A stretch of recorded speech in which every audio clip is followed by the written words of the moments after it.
Welcome everybody to our emergency preparedness kit session here with MFS US on June 28th, 2021. Welcome to everybody. I hope you get a lot of information that's really useful to you. Today we're going to be talking about a large number of topics, but feel free to ask questions as we go along. This is meant to be an interactive and informal session. Types of natural disasters by location, you're going to hear about we have a number of coordinators here from different areas, and they're going to be presenting on things that could happen in their areas, such as Shannon Piston is from Alaska. We have Lori Mercero from Florida. We have Kim Brown from Whidbey Island in Washington. I'm Jennifer Hockey. I'm here from Hawaii. We have Melissa, who I always forget where you are. Sorry. Oklahoma, Tornado Alley. Okay, so we've got Tornado Alley here too. So we're pretty much covering the entire spectrum here of natural disasters. Sorry, I've been moving this. So we're going to discuss how to prepare your go bags and shelter-in-place emergency kits. There have a lot of overlap, but you'll see that there are some things that you need to do in specific locations as opposed to others to make sure you're safe.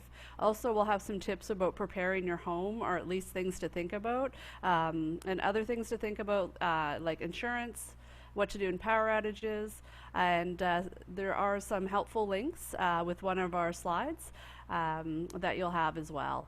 So I'm going to just start us off by talking about the basic supplies you should have in your home.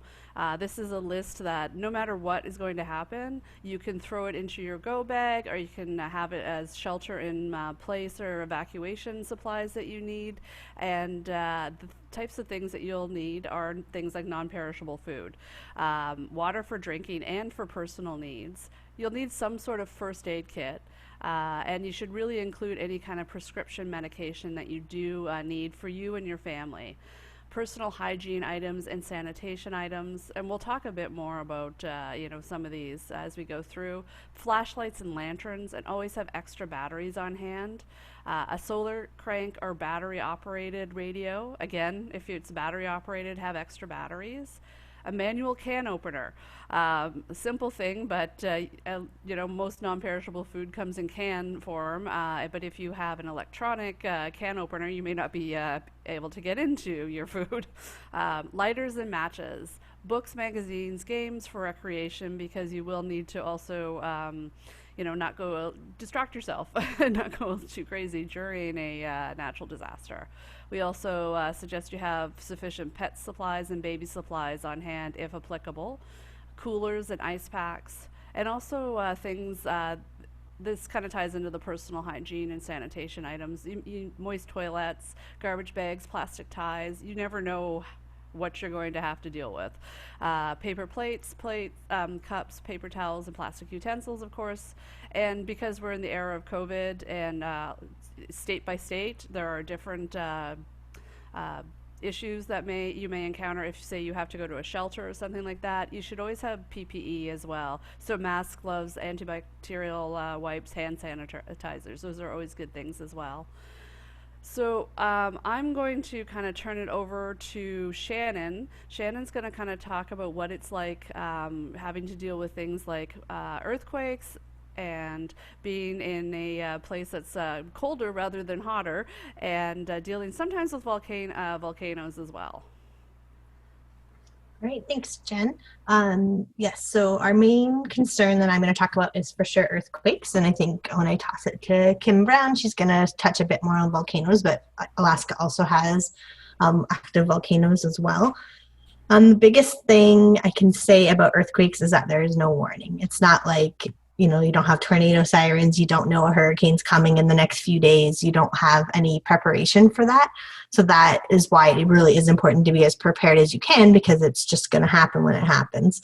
The biggest thing I wanted to bring to this is for the kits. The kits are very similar, what you want to have to all the things that Jen said, so I don't have a lot to add to that, but just maybe some personal experience and explaining a bit about earthquakes, especially for the recording if people watches this.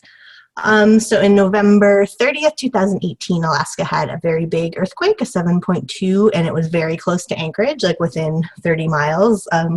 under the ground and right in Anchorage. So that is very significant. We do have lots and lots of earthquakes every year. Like we had one probably a month ago that was a 6.0, but it was far from the city. So we felt it.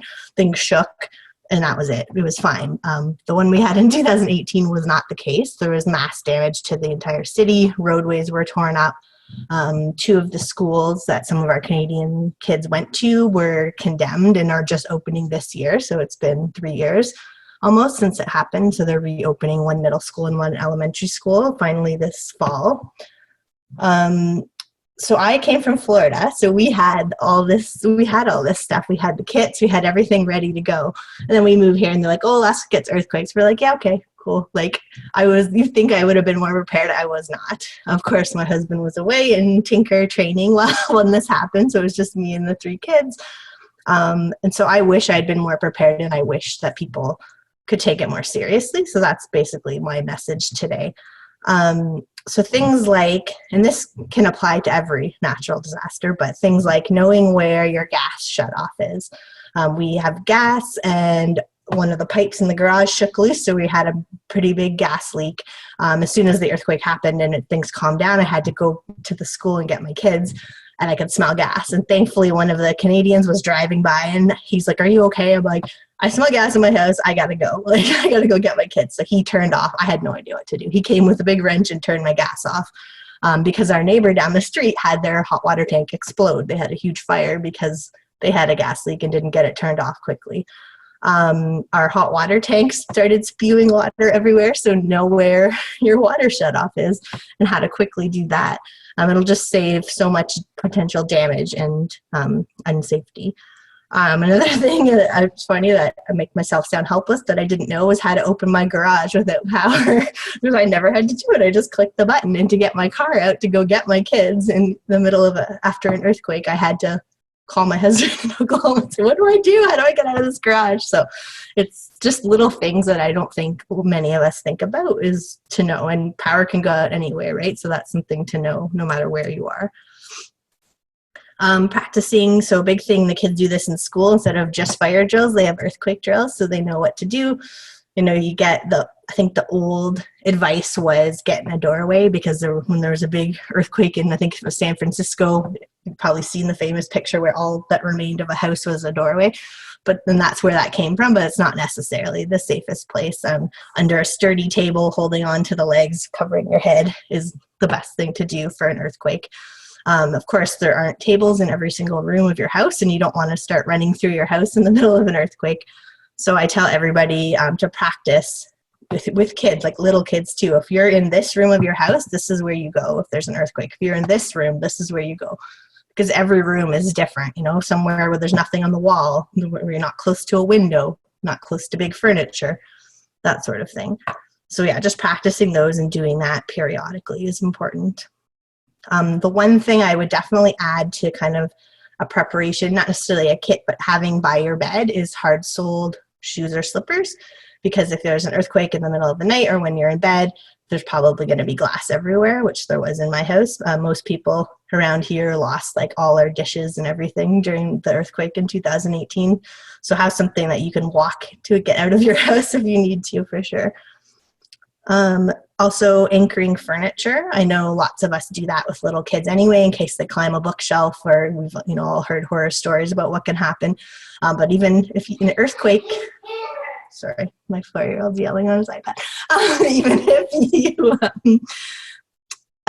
live somewhere where you don't have little kids, but you're near earthquakes, then my dresser fell over with our TV, or things can fall over easily. So as much as you can anchor to the wall, the better.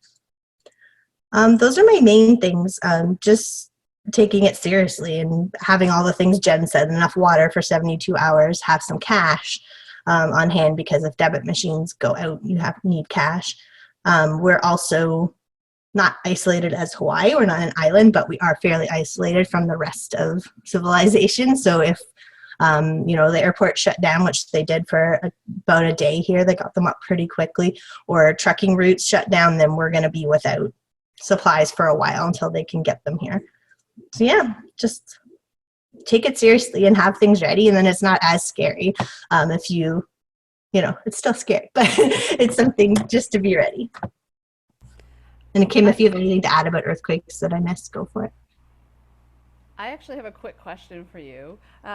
We've been talking about weather a lot. Are there any I'm in a very hot place, so I don't have to worry about having different go bags, I guess, like if it's winter versus if it's summer and being prepared. Do you have any thoughts on that?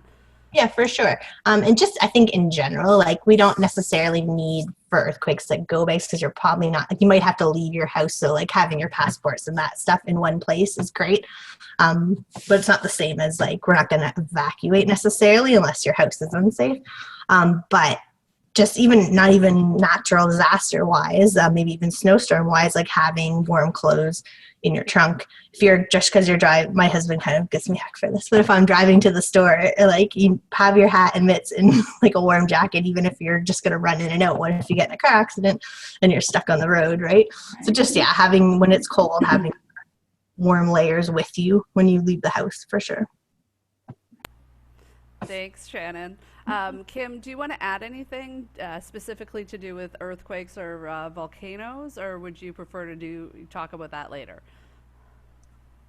Touch on that a little bit later, Jen. Okay, thank you. So we're going to go on and we're going to talk to Melissa in Tornado Alley. And she's going to talk to us a bit about what it's like living in an area where you do have tornadoes and some specific things you might need to do there.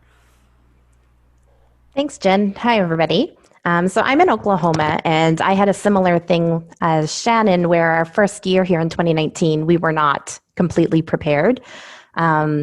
Tornado season typically being April, May, June. We got here in July and didn't pack up our kit yet. It was one of those things we'll do later. And then the end of August, beginning September, we had almost what I'd call a bit of a freak tornado where there wasn't a whole lot of warning, whereas normally there's, days in advance warning. This one just kind of came out of nowhere, which doesn't happen very often, but it did this evening. And the kids were in bed, and so my husband was trying to wake up the kids, and I was trying to run around and gather what do we need. We'd never been in our tornado shelter, which luckily we have tornado shelters here. So it was kind of a bit of a mess. So now we have a kit that always remains inside of our tornado shelter that we just take out and restock as needed. And then we have some other things like our passports and stuff like that we have, always in a specific place so that if we need to pack our go bag after the fact, we can do that. Because with tornadoes, it's not so much a go bag unless your house has been destroyed. It's more getting into the shelter and having that stuff inside of your shelter ready to go. So some of the things specific to tornadoes that I want to talk about. So, it's the same with everyone. You need to have your water. They say 72 hours at a minimum, but 5 to 7 days just in case is always good. Typically with tornado shelters, you can also make sure that once you move into especially a new home, you can register your shelter with the city that you're living in.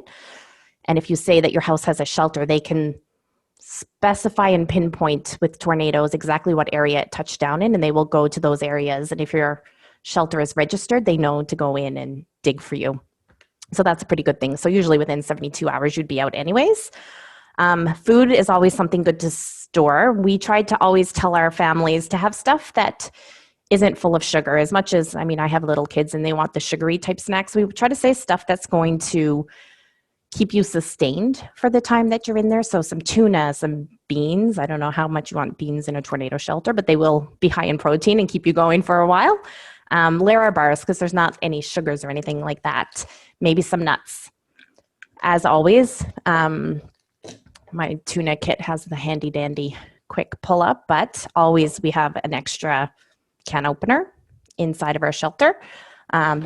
Beef jerky and stuff like that is also a really good thing. And we just, once every 6 months to 12 months, we'll pull everything out, and anything that's coming up on expiry, we'll pull out and just replace it. Breathing protection. If you have N95 masks, it's great. With Corona right now, it's good just to even have a little bit of a mask, because if your house is caving down, you're going to get those dust particles coming down even through your shelter. So they also say to have plastic wrap and duct tape on hand so that you can seal your shelter off and keep that stuff or as much of those particulates out of your shelter as possible. Blankets are also a really good thing, and blankets can be used, if you need to sleep, stay warm, stuff like that, but also emergency blankets, warm blankets, pillows, anything like that can be used to put over your heads in the case that things are coming down, even though you're in a steel shelter. Not every house in, tornado areas have shelters. So if you don't have a shelter, they tell you to go into a room in your house that has the least outside walls, if at all possible, with no walls whatsoever and no windows, because that would be the safest part of your house. So emergency blankets are really good because they're small and easy to pack up and keep in there. Usually with tornadoes also comes lots and lots of rain, and we also have lots of flood watches and stuff like that. We actually have lots of flood watches going on right now. So emergency ponchos are another good thing that we tell people to keep in their kits, and it would also help keep you warm. When it comes to the first aid stuff, we typically tell our families to have a small individual size. This is a lovely MFS one, but we also keep a family size kit, as well as a quick guide for first aid in case there's anything that you come across that you might not know about. Some really important things that you should have within the first aid kit that you should make sure you have is any medications, just in case something goes wrong, you get hit on the head, anything like that. So it's great if you can get these little packets because they're easy to store. We like to keep sting relief because we live in Oklahoma and we have really nasty spiders and stuff like that. So we also keep sting relief, as well as antiseptic wipes. And then for hygiene purposes, of course, you have the wet ones, hand sanitizer, stuff like that.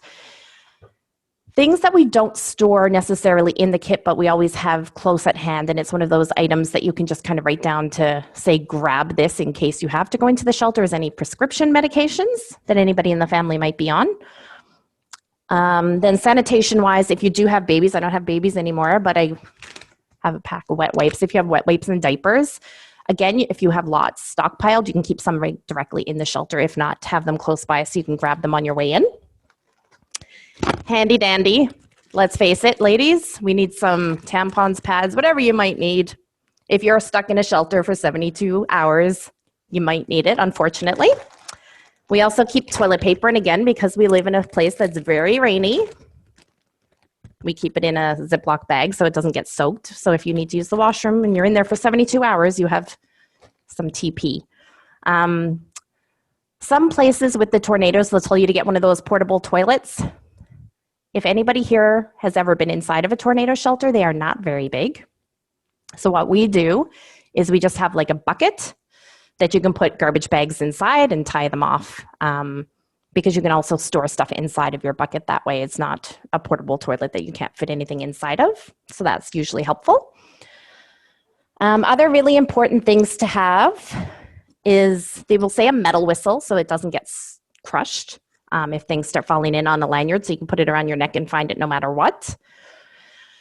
Inside of our shelter, we have put up some of those stick-up LED lights that you just kind of push and they come on. So those are permanently just stuck into our tornado shelter, but we also always have flashlights with extra batteries. And then we have bought these as well, which are flashlights, but they also have different settings where you can set the emergency. So kind of like an LED crack stick. These are really handy, and they have a whistle built in as well. So we always keep some of these in here. They're in like a Costco find, and they're fabulous. Also a multi-tool. So this could be important if you get kind of crushed in and the metal starts, I don't know, kind of warping and it's hard to get out. So a multi-tool could be really helpful for helping open up your shelter if you're trying to open it from the inside. Also, like Shannon was saying earlier, if you do end up getting out and your house has been hit by a tornado and you need to start shutting off that water, that power, and everything else, having that multi-tool is really important. And any kind of LED lights and emergency lighting that you can get is really important. We do usually have our emergency radio, which I didn't pull up today, but I think Kim has one maybe later to show. The other thing that I usually have not inside of our shelter, but really close to grab by, is with my cell phone, because sometimes we'll get reception. You can get the little backup power things that you can charge this and then use it to charge your phone, so that if your phone dies while you're in the shelter, you can give it another quick charge. So we find that really helpful. And then we'll always have like a little supply of, money and, stuff like that, activities for the kids. Because like I say, if you're in that shelter, they say they hold up to 8 people. I don't really believe them. 8 children, maybe. They're pretty small. So for us, like we're a family of 4. And the time that we had to go into it in 2019, it was the 4 of us and our 60-pound dog. And it was really tight and about 120 degrees Fahrenheit. And we were only in there for about 40 minutes. So I can only imagine if you did have to stay in there for 72 hours, you're going to want lots and lots of water and, stuff for the washroom and stuff like that, because it will get hot and you will probably get dehydrated if you don't have the water and stuff on hand. So those are kind of the key things outside of those main things that Jen already talked about. And then, we talked about any pet supplies. We usually just keep a little bit in there just in case. And we have like the collapsible bowls that you can just take down because they're easy to store and keep in there for the dog, the cats, whatever else you might have. And that's what usually the stuff that we'll keep inside. And then we'll have, the go bag stuff kind of close at hand in case we do have to evacuate the premises after the fact. And that's it. Does anybody have any questions for the tornado stuff? No? I think we may have lost Jen. Oh, no. Yeah. Okay, so let's continue on. I'm going to do a report from Florida. Again, touching back on some hurricane facts and some of the references will be good for other natural disasters as well. Basically, securing your home, what do you do in power outages, things along that line. So I'm going to share my screen.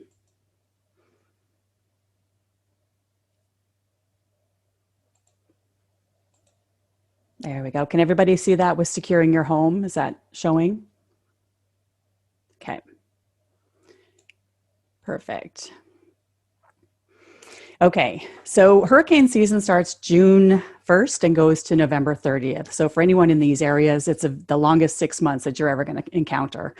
And we say here to have 3 to 5 days worth of supplies on hand, just in case you have power outages and you can't get out of your home in that event. Whoops.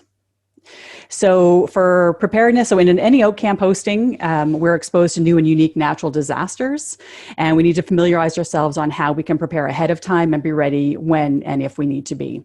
So some tips to keep our property and family safe during natural disasters. So securing your home. So know how to secure your home in the event of damaging winds, storms, and in the event of flooding. PowerPoint still there? PowerPoint's gone. Okay, let's see. One sec. How about now? Okay, sorry about that. Thank you. Okay, so securing your home. So reach out to your landlord, preferably in writing, to confirm how they would like the house secured. Because of course we're typically all renting when we're on our outcan. So just make sure that they have given you guidance on what to do. So do they want hurricane shutters put up on the windows and the doors? Do they want the water drain from the pool? Things like that. Make sure all trees and shrubs are trimmed and clear their rain gutters. Bring in all outdoor furniture, garbage cans, decorations, and anything else that's not tied down. Just remember that anything left outside can become flying debris and cause damage to your home and your neighbors' properties as well. Outdoor patio furniture can be placed in your pool and retrieved after the storm. If winds become strong, stay away from the windows and doors, and close and secure and brace internal doors if necessary. Did that slide change? Okay, perfect.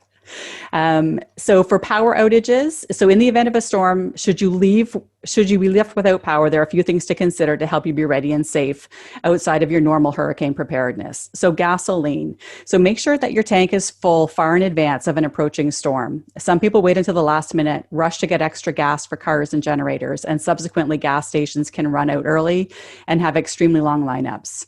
And if the power is already out, the pumps may be down. So keep that in mind. Cash. With cash, We say to have about $500 extra cash on hand in the event that ATMs in the area are down.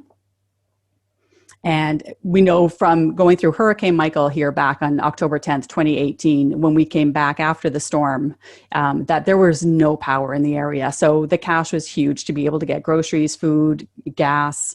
And so it can help pay for things like that if you need to do that. And then if businesses don't have power post the storm, you'll have to pay for any other supplies.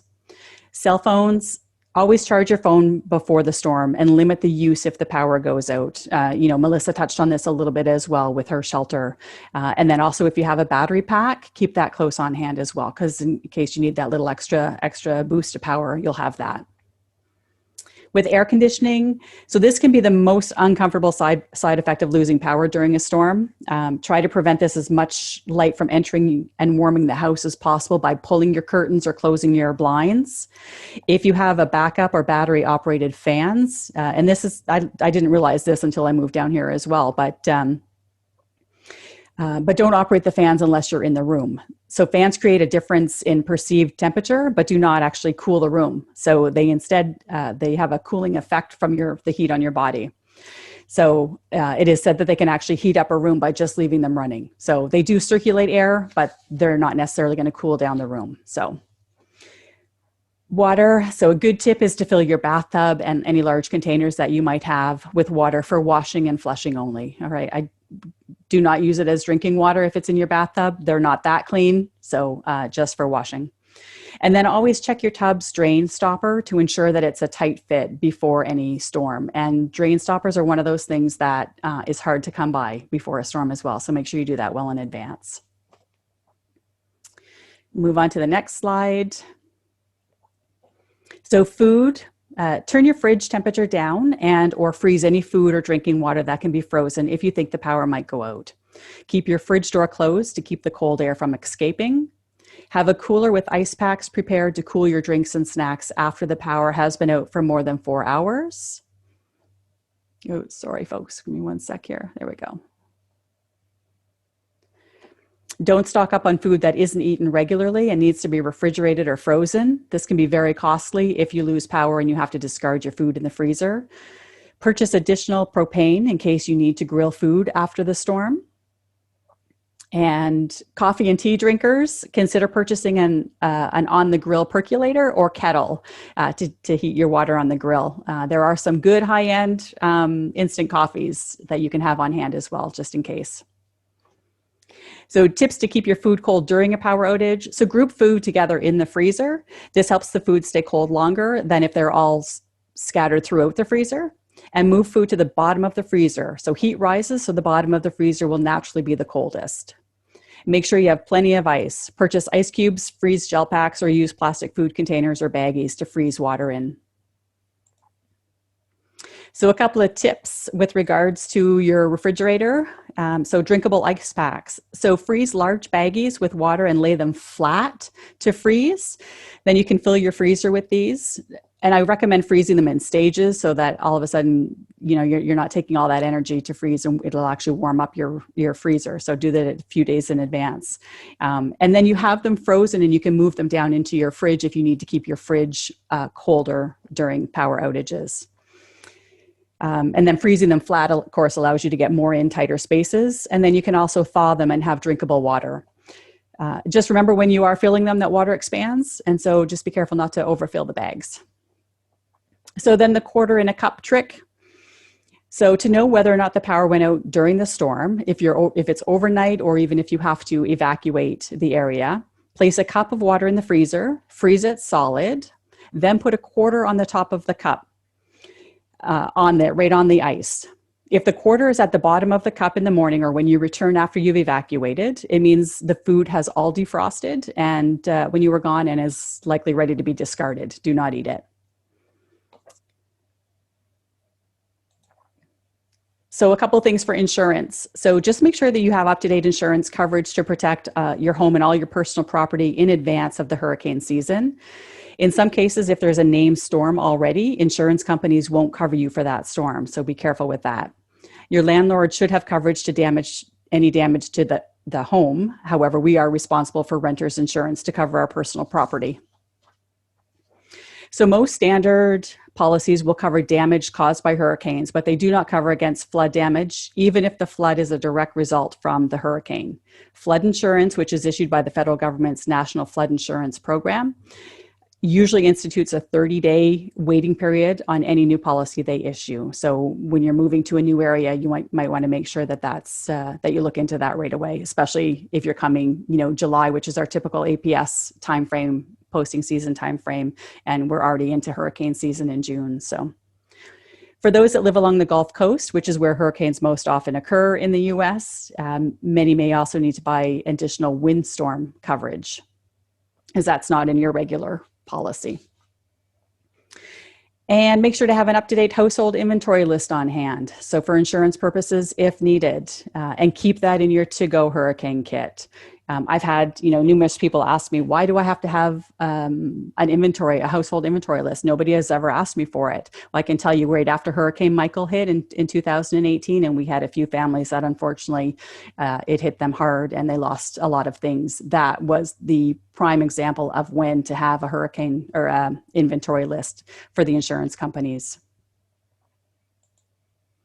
So after the storm, so know how to proceed safely in the aftermath. Watch out for live power lines that might be down. They might be in the ground or on the water. Do not leave cars running in garages for power. Again, you've got carbon monoxide chances there that may occur. It might leak into the home. And watch out for wildlife. So snakes, alligators, or other critters are also trying to escape the floodwaters.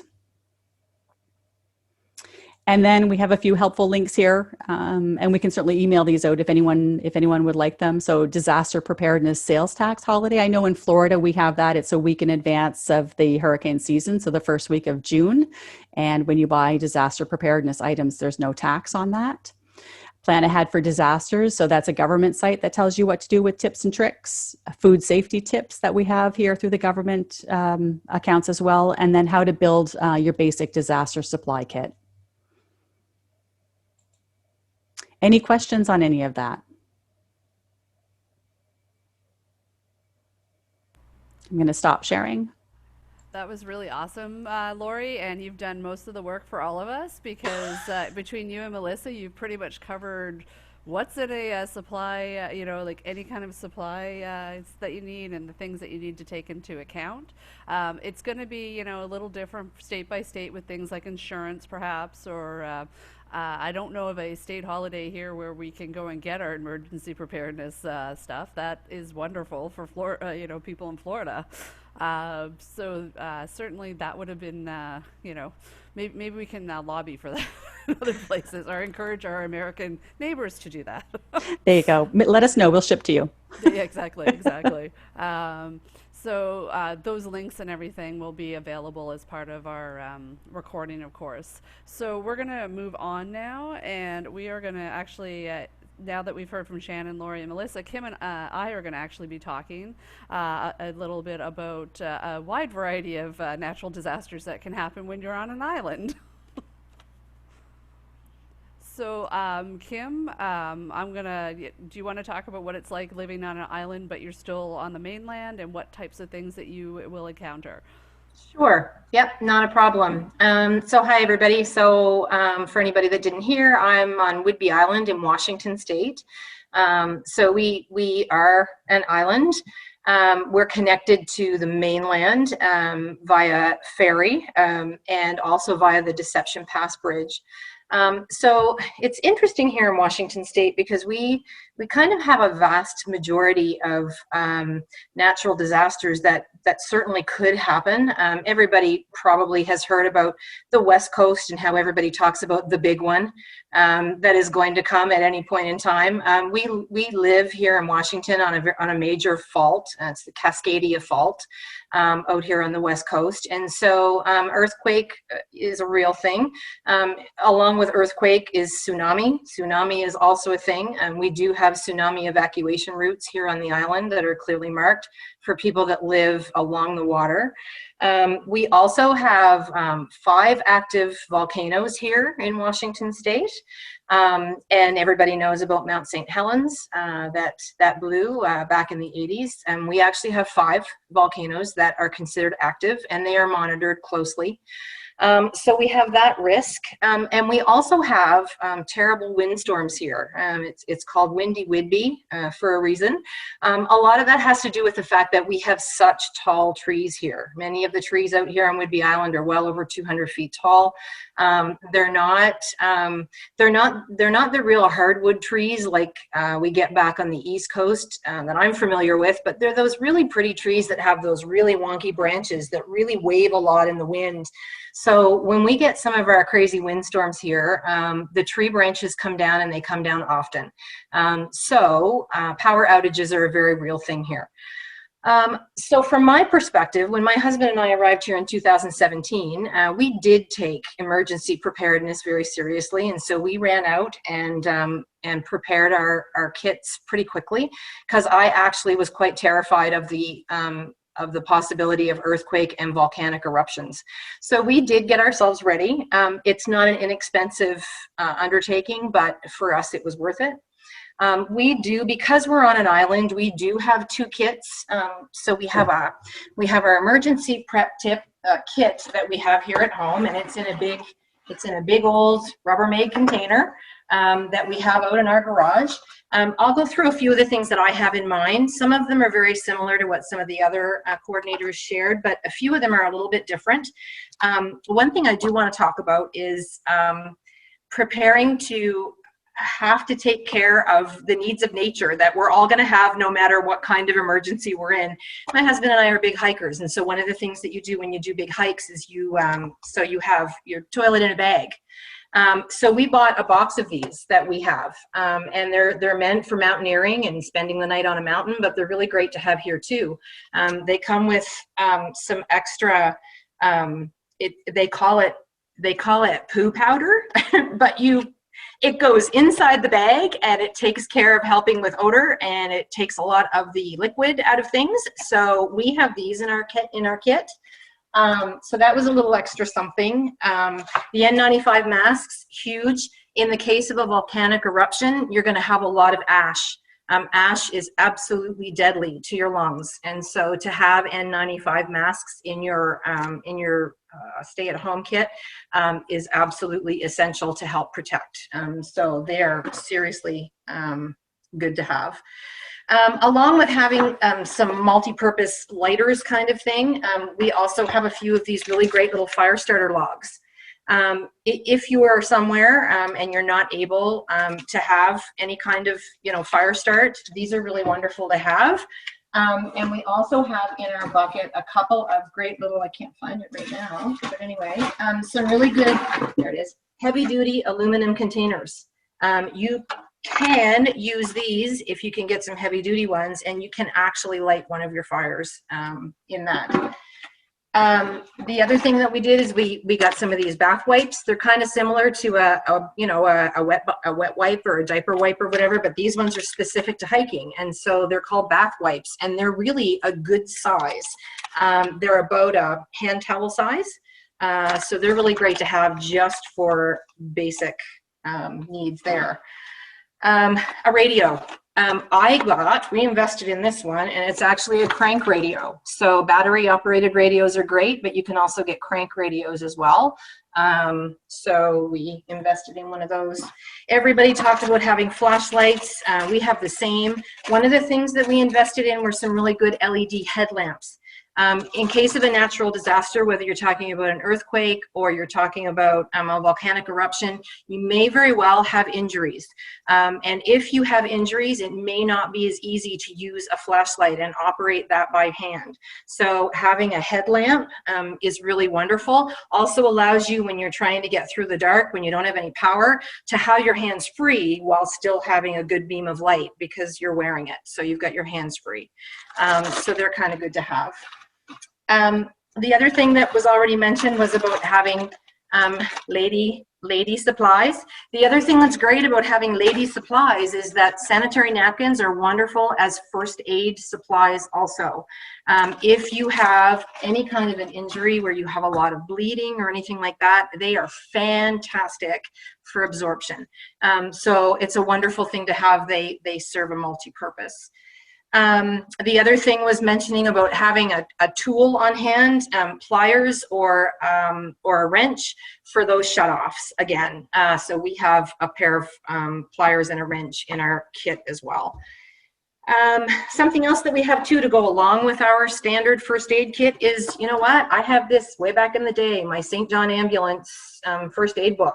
I have that in my kit as well because it's got lots of really great information on what you do for certain injuries. In an emergency, if you do have injuries, people are just, you're not thinking right. You're in a panic in the moment. And if you have that information there that you can refer to, certainly helpful. Again, everybody talked about having your emergency information. We have a whole list. We have all of our emergency contact stuff. We have copies of those important documents that we have in a waterproof bag, copies of our passports, copies of our visas. We also have cash in an envelope. I have a copy, and this came from, I think this came from FEMA. I think I asked to get this. And it's just important information about my pet. That I have with me. I have all of our vaccination records written down, all that important information that you want to make sure that you have accessible quickly. So that's kind of what we have in our emergency tub, along with a whole range of other things. One of the things that we talk about here being on an island is that in an emergency, we are going to be cut off. We are going to be cut off for more than 3 days. So we're in the 5 to 7 day range when we talk about having supplies. So whether that's toilet tissue, paper towel, water, non-perishable food, all that stuff. As soon as something bad happens here, the Deception Pass Bridge, which is the main avenue for supplies to come in and for people to get out, is going to be gone. And so it's going to take a long time for us to get taken care of out here on the island. So we encourage people to think about that. One of the things they talk about is gas in your car. It's recommended that you never let the gas in your car get below 3/4 of a tank. My car never has less than 3/4 of a tank of gas. Propane tanks. As soon as my propane tank, I have one propane tank that we use on our barbecue. We have one propane tank that we use with our outdoor propane fireplace, and we have one that's a spare. As soon as that spare tank has been used somewhere, we are back out again to make sure that it's refilled and it's back up and running again. For food, we're a little bit different than Lori is in Florida. I always say, because the supply routes are going to go down, we always have extras in our freezer. And you know what? If something happens and we lose our electricity, something else that we invested in early was a small gas-powered generator. The year we arrived here, we bought a gas-powered generator. We have had power outages since we arrived here now 4 times because of windstorms. Not another crazy, volcanic eruption or anything like that, but windstorms. The last one was last winter, and we were almost 6 days with no power. So our generator saved our lives. It's only a small one, so it doesn't run everything at once, but my husband ran it through our kitchen window, and we plugged things in a rotation, and it saved our food. We weren't, all the stores were shut down, the supply routes were cut off because they couldn't get to us because there was so much tree damage down. So we ate out of our freezer, and we ate out of our freezer for 6 days, and it was awesome. So I always have a little bit of overflow, I guess, in my freezer. I have more on hand than I really need to have, but it's because those supply chains are the first ones to go. The other thing I want to mention is a secondary bag. So we have our toilets at home. and that's to sustain us when we're here. But we also have a to-go bag, and it is always in our main vehicle whenever we leave the island. So if my husband is leaving the island in his truck, the to-go bag is in his truck. Because again, if something happens and the bridge is out, he's not getting back here. So he's stuck wherever he may be. Wherever that may be, and who knows how long it'll be before he can get somewhere where he also is going to be able to seek shelter and be safe. So the to-go bag always accompanies us when we leave the island. It has all of those same basics in there. We always have warm blankets in the vehicle that leaves. It has water. It has snacks like high energy granola bars and Cliff bars and things like that. We have the foil emergency blankets. There's a couple of those handy dandy little blue bags. There's a whistle, there's another headlamp, there's a first aid kit, all those things that if you're stuck somewhere on the side of the road kind of thing, or I mean, wherever, that you're going to be able to survive for a few days. Everything that I have to say goes along with what all the other ladies had to say. I mean, keep your cell phones charged up, get one of those handy dandy little charger things. I have one too. I always keep that charged up. Always have a spare cell phone cord. I mean, sometimes people don't think about that, right? We have our cell phones plugged in here at home, but I mean, what about if you're somewhere else? Always have an extra, cell phone plug-in. We have one in every bag and tote and all that good stuff. Again, just like everybody else said, the main, I guess, focus of what I have to say is, be prepared. Maybe it never happens, and truthfully, I hope I leave Whidbey Island and the West Coast without ever having to deal with the big one that they keep saying is going to happen. But if it happens, I know at least that we're prepared. We have a plan. We talk about it. We know what we're going to do. Our neighbors know that we have a plan. That's another thing. We have some other neighbors that maybe don't take things so seriously. Our neighbors know that we have a plan as well. We've shared that with our neighbors, and we've said, we're here. You can come over. We're always, and so I guess it's be prepared for anything, and if you never have to have a something, wonderful. But take it seriously. Take the time to go through it. It can happen in a minute. I was sharing with some of the ladies in preparation for this that we had all this great stuff in this emergency tub, and you know what? When COVID hit, I don't know about all the other locations, but here on the island, the toilet paper crisis, the paper towel crisis, the mask crisis, the hand sanitizer crisis, was just blew up big time. And because of the fact that we're on an island and our supply chain, even at the best of times, can be a little, not so reliable, we didn't have to worry about the crisis because we were like, oh, we have extra toilet paper in that emergency tub. We have paper towel. We had N95 masks. We didn't crack them open, but we had masks. We had nitrile gloves. We had tons of hand sanitizer. So, a different kind of emergency, but we were prepared for it. So had we needed to go into our tub to use that stuff when COVID hit, we were ready to go. One emergency isn't always like the other, but if you're prepared and you have your kit, it'll serve a lot of purposes. So I guess that's my little bit about what it's like to be on an island and all the interesting things that could happen. I'll turn it over, Jen, to you to see if you've got anything to add that I missed. So I'm hoping to stay on for my part because of my unstable connection today. We'll see. But thank you. That was really helpful, Kim. And she's covered a lot of the stuff that we in Hawaii will also deal with being on an island, except it's worse because we are on an island in the middle of the Pacific. So we always tell people, and the local authorities, of course, do too, that you should have 2 weeks of supplies on hand in your house to shelter in place, because that's what we do here. There are shelters, but they're a lot of the time not built to withstand much more than maybe a hurricane at the 1, and the last hurricane that passed us by was a 4. So we're always we're always hoping it's not going to happen, but you always need to be prepared just in case, because we're so cut off that, and there's not a lot of supplies here to get us through. At any one time, there may be only 2 weeks worth of food on this island, and we don't have a lot of stuff that is locally produced that is available. It's going to take time for people to get here, you know, and even when they get here, you're not going to get like food, water, everything, power back all within that 2 week period.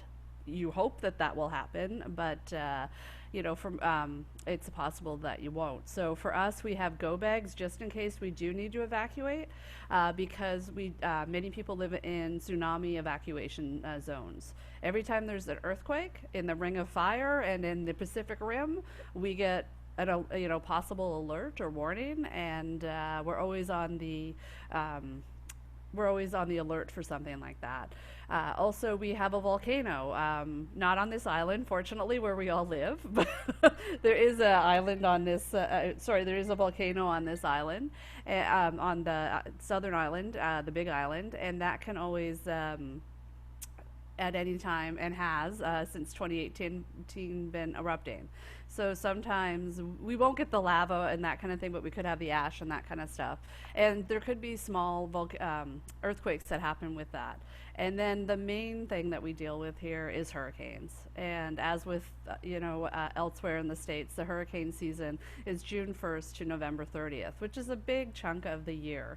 But with changing weather patterns, we're seeing that, you know, that could happen in the shoulders too. We could have something pass by. And I think it was last year, we were all sent home for a day or two to prepare for a hurricane that bypassed us by 30 miles, and we got lucky. Like, we ended up calling it Hurricane Lame instead of Hurricane Lane because, you know, nothing happened. But it was incredible to see how in the 3 days prior to when that was going to happen, the stores were decimated. Like, people just panic buy here and they hoard, and then there's nothing left, and then they try to you know, return everything at the end. So it's very frustrating. So we tell everybody that, you know, lives here, you should be prepared well in advance, because you also, we never know when something might happen. Like a tsunami, we have hours to prepare normally, but you know, hours is not a lot if you are not prepared at all and you need to go get your stuff. And you need to figure out your evacuation plan, or are you sheltering in place? Where, you know, how is that going to happen? We also tell people in Hawaii, because most of the places that we live in or that are designated shelters are not really prepared for what could happen here.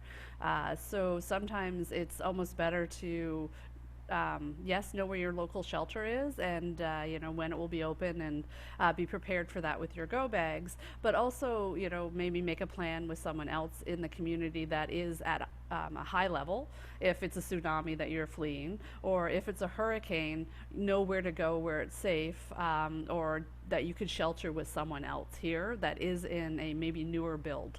I personally live in a lovely but old home, which is single-walled construction and is not going to, you know, survive a hurricane if we have a direct hit, and we know that. So we have plans in place of, if I need to evacuate, where do I go? Where does my husband go? Where do we meet? Where are the safest places on the island? That kind of thing. And we always try to have prepared at least the 2-week, you know, shelter in place. A lot of what Kim and Melissa and Lori were talking about that they have in their supply kits, we also have as well, but increase it by 2 weeks. And we get a lot of visitors here. So not only may you be sheltering in place with your family, but you may have visitors at the same time, and you need to be prepared for them as well, because we don't know when everything is going to reopen, and you know what we're going to have when it happens. Like all of the mainland issues that happened with, you know, like the toilet paper gate, and, you know, like not having hand sanitizer and all that, it was worse here because it just takes longer to get stuff. People hoard, and yeah, it's just, so we always try to get people prepared. And I think when we were all talking, when we were preparing this session, everybody was talking about when something happens, even if it turns out to be not so serious, we always have people going, I didn't know what to do. I was completely unprepared. I was panicking. So if you're kind of think about these things in advance and prepare in advance, you're going to, have a better, as good of experience as you can during a natural disaster. To put a positive spin on, something like that. And we know that these things don't happen that often, but we're at much more risk of them here in the States than we ever were in Canada. In Canada, we hear about, like, I lived through an ice storm. I lived through, flooding, things like that. Like, I'm from Ottawa, and we even had an earthquake once. And but they're always minor compared to what you kind of see here. So it's always just much better to be prepared. So in addition to some of the things that the ladies were talking about, we have a military family readiness or family services center, and for the past couple of years they've done things like this hurricane preparedness little thing. So I keep that in my shelter in place, and I have one in my go bag, and I'm hoping that they're going to restock, and it's got a ton of great information in here, local, as well as normally what you would hear about hurricane preparedness. So I keep that in there, with the money that I have, and I try to keep things in like Ziploc bags and stuff like that. I put everything into a couple actually of like Tupperware or like Rubbermaid containers that I can pick up and go and put in my car if I need to leave, or even just pick up and go to the safest place in my house, away from windows and stuff like that. Because we deal with hurricanes and of course we're renting, everybody needs to kind of check with their landlord, what are your expectations? Do you need me to, we have a ton of windows in our house. Do I need to, every time there's a hurricane coming, make sure that those are covered, and not by tape. Most people here, when they're getting ready for a hurricane, they're putting on like significant amounts of things. Some people even have the, if you're lucky, in a newer build, they even have these sliding shutter kind of things that will protect your homes. But most of us don't, so it's kind of old school. We're putting up big sheets of plywood, things like that. So just, knowing it can be a lot of work in the beginning maybe, but you buy yourself peace of mind as well as being prepared for the worst, because you just don't know what's going to happen. And in places like, if you're on an island or you're just in a place where it can just be total devastation, that 72 hours or 2 weeks supply kit that's the minimum to just make sure you survive. But we like our people to thrive, not just survive here. So we're really hoping that this type of information session has been helpful. I was going to add, in addition to what everybody else talked about, we have things like life straws in our supply kit, because we may have to, we may not have enough water, or it can get contaminated, or maybe we have to survive for 3 weeks instead of 2, and we've run out of our supplies. So things like this are great to deal with those types of things, and they're pretty inexpensive. You can buy them on Amazon.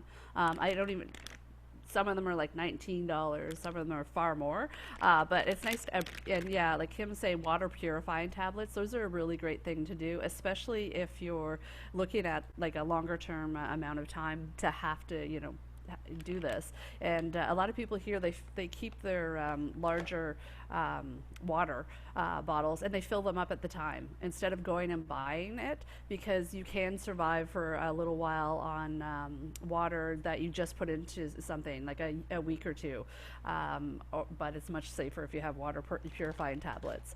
And like Kim, we have just bought this, wish I had done it before, but it's a crank radio. It's solar powered as well, because hey, I live in Hawaii, usually it's sunny. It's also a flashlight, it's got a whole bunch of things, and of course it's a radio, and we've got like things like lanterns and stuff like that. So I don't know if I have much more to add just specifically from a Hawaii standpoint, because everybody's lists have been so good. But I don't know if anybody has any kind of questions about something maybe we haven't covered, or something that you'd like a little bit more information on. Certainly, this is a great time to ask if anybody has any other questions. Something I was just going to mention too, Jen, that we didn't really touch on, any of us, is that all of the locations have their CAF Connection websites that have just been updated by all the local coordinators. So on that whole Life In section on CAF Connection, whether it's Life in Tinker, whether it's Life in Alaska, whether it's Life in Whidbey, you have all those great sections that go through all of the wonderful resources that we've put together for you all. And one of them is Aware and Prepared. That is one of our that's one of our sections on there, is Aware and Prepared. And I know that most of us have done a significant amount of research, and the information is on there. So whether it's information that's put out by the local state government, there's some great websites. FEMA puts out some really great stuff. A lot of things. Sorry. A lot of things you can even order, from a lot of these websites, information. I know a little while, Lori found a really great site that has some really wonderful family checklists kind of thing that you can order. And they'll send it to you, and you can actually go through this checklist with your family, and you can check off all the things that you should have in your kit. Places to record your family information, your important information that needs to be in your kit. So just make sure that you go to the CAF Connection website for your specific location and check out that Aware and Prepared page, because there's a lot of really great information there beyond what we've talked about today. And sorry, ladies, if I can just add one more quick thing. What we typically do down here in Tyndall as well is we will have our shelter in place kit. In my closet, I've got my shelter in place kit, which is a Rubbermaid tote. On top of it, I have my to-go kit. And then in between, I have a sheet of paper, and it has everything that I use on a daily basis that I can't forget to take with me should we have to evacuate. So I have my computer written on it. I have my adapter, my plug-in, cell phone charger, dog food, don't anymore because my dog's back in Canada right now, but a dog food, dog dish, do you know what I mean? Like things like that you use on a daily basis, but they are important to bring with you. So, and when you're rushed out the door, you may forget some of that stuff. So it's good to think about it before.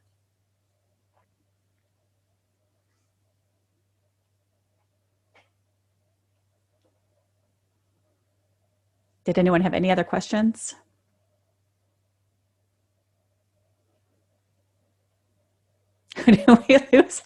Did we lose Jen again? I think we did. So I'll just jump in and say thank you so much to everybody who took the time to attend today. We're really hoping that some of what we talked about gave you a little bit to think about yourselves. Some of the ladies here most of us actually, depending on our location, have lived through a something. So some of this information comes from, what we've learned kind of living through it, and what would have been easier or what would have been more helpful, or, because truthfully, there are instances where you think that you're as prepared as you can be, but unless you live through something, there's always those things that you kind of forget about and think, oh geez, I didn't even think about that. So hopefully this was helpful today.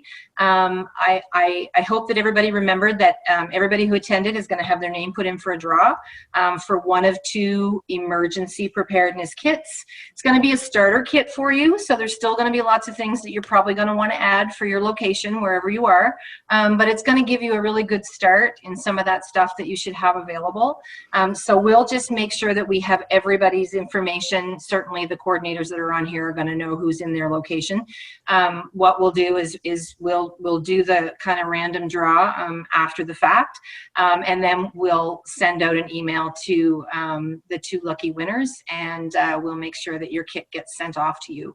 So on behalf of Military Family Services US and myself and all of my other fellow coordinators, thank you so very much for attending, and stay safe.